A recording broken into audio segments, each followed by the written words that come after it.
Hello and welcome to our third week exercises on holiday traditions. So I have this board up here with me.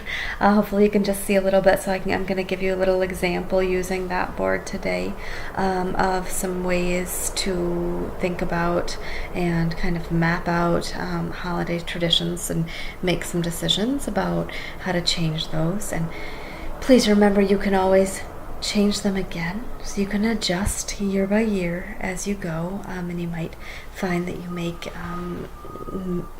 even better or different traditions if you allow some adjusting. So this isn't written in stone, and it is also important to be specific and be prepared as you go on, so that you don't feel like you lose traditions that maybe you would have liked to have kept, but maybe were hard to do the first year. That can happen. Sometimes that the first year after we lose the person, we can't face holidays in the same way, but then we want to bring back the traditions. That would be pretty common. But other people find it a time to really shake things up for ongoing, and I would say most often people alter their traditions somewhat.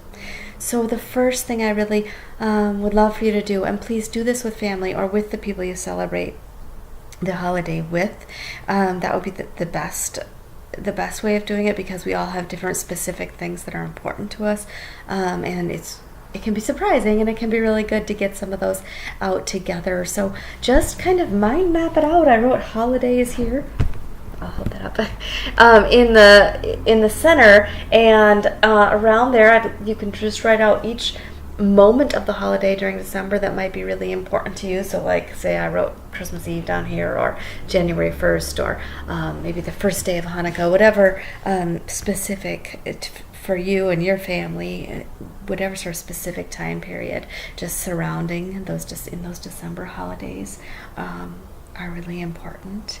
And then from there, detailing out together what are all the specific things we do? What are our traditions? You probably have some of those in mind really easily, but there might be others. Foods, who celebrates, different activities, maybe new activities you'd like to do, maybe things that certain people act certain ways or just start doing certain things that they've always done. Just list those out and hear from people, or if you're doing this yourself, really think, see what still sort of brings a smile to you, and I want you to imagine, here's what I'm going to say. I'm going to give you kind of some questions that maybe will clarify whether you want to change or keep some of these, and then after that, I want you to think on those, or journal on them, or talk to people. And then after that, I also have a bit of a trick that seems to help people who are really stuck with a decision, when they're just feeling really torn both ways. So if you're interested in using that, we can also, I'll lead you through. It's very easy. It's very quick, so I'll let you know how to do that very quickly. So my first question, really, I have them written down here, are there traditions that you really appreciate? So if there are traditions that you really, really appreciate on this list, please make sure to figure out how to include them. If it's not this year, then in the years to come. And maybe with some adjustment, and this is your second question, are there ways to include the memory of your loved one, or to feel close to them, even maybe in thought, if it isn't in a specific ritual or thing you do during the holiday, but are there ways to feel close to that person, or honor their memory within those traditions that you appreciate so much? And so I've given you some ideas, and I think next week we'll go over this a little bit more too, with some different ideas I've known from people who are able to do that. But I just want you to think about that. If your loved one were here, what advice would they give?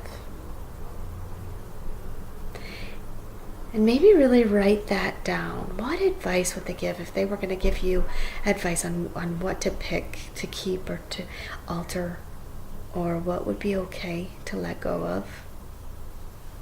And the last question is, who else holds the memories, the love for your loved one, those holiday memories or special things your loved one might have done or acted like or loved? Who who else do you know that holds those memories that you might be able to connect with and really just remember and feel in connection with, and remember your loved one during this time. So those are really the questions to think about as you're dealing with this and deciding what to do.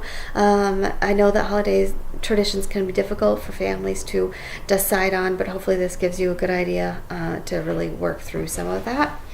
And lastly, if you're feeling really stuck, sometimes we go back and forth between ideas. I'm gonna lean back here. Sometimes we go back and forth between our ideas when we're can't decide between two things. So we might think, let's say that Christmas dinner was really important to you, but it also brings back a lot of memories that feel too upsetting.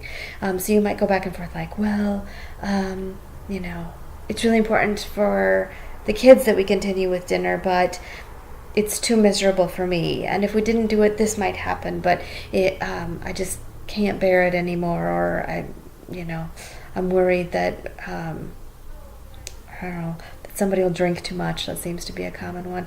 Or, whatever kind of worries that are coming up for you about that, or sadness is coming up. Really, instead of going back and forth like that, really try to go into one option and let that settle. So first, I want you to imagine, we'll use this example, that you do continue Christmas dinner just as you have always done it. And spend some real time envisioning that without your loved one this year. And maybe envision how you could make it special or honor their memory or feel close to them during that. Really sort of walk yourself through that. And if you get pullback, like the other side, saying, oh, this would be bad, honor that that's pulling back, or you need to maybe not do it for this reason. So note it, but don't go there and imagine not doing it right away. I want you to stay, even for a couple days, even in the back of your mind, just stay right with one side, one option, and really delve into that and see how that feels. And if you struggle to do that, let your head kind of just talk to yourself. It's a silly way, but really helpful trick to kind of keep you focused on one way so you can think clearly, is just to really say to yourself, I hear you, and I want to consider that other side. And, the day after tomorrow, I'm totally going to consider that other side. And for now, I just want to really think about this one. And really stay there. And then, of course, in a couple days, really think about doing it differently. What would you do different? What if you got rid of it? What would replace it? How would that feel? Who would join you? Would there be something you wanted to do alone? Let's imagine the family reacts well and they want to do something different. Really sort of live in that side for a while. Let it stay in the back of your head a couple of days. And maybe you won't know exactly what to do, but hopefully by really processing both, it gives you a little bit of a better picture. It seems to help people when they can do that instead of sort of flipping back and forth and switching their head both ways. So next week we are on a break. I'm not going to put any new videos out. I want you to have time to review any videos you haven't seen, or maybe take a break from the whole thing if you want to. Whatever is going on for you. Try to take care of yourself. Talk with family. Talk about the traditions. See what's feeling like best for you this year. And I will join you again the week after next on Tuesday again with our next video.